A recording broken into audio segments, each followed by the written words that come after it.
আমরা আপনাদের বলছি রামিসার ডিএনএ আসতে 72 ঘন্টার বেশি সময় লাগবে না, আশা করি ইনশাল্লাহ। আমাদের টপ প্রায়োরিটির মধ্যে এটা আছে। এবং ডিএনএ রিপোর্ট আসার সাথে সাথে 25 তারিখ থেকে সরকারি ছুটি।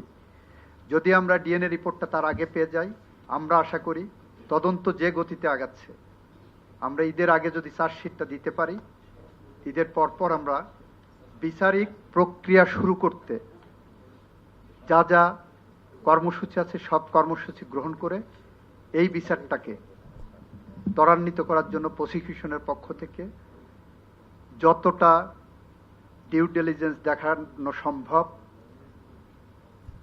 সাধারণ জনগণ, দেশে বিদেশে মানুষ এই বিচার শেষ করতে যতটা প্রত্যাশা করে, আমরা আশা করি সেই প্রত্যাশা পূরণ করতে আমরা সক্ষম হব। যদি আমরা কোনো ভুল পথে এগিয়ে যাই, আপনারা আমাদেরকে সমালোচনা করবেন, গাইড করবেন। আমাদের সেখানে কোনো রকম কার্পণ্য এখানে থাকবে না।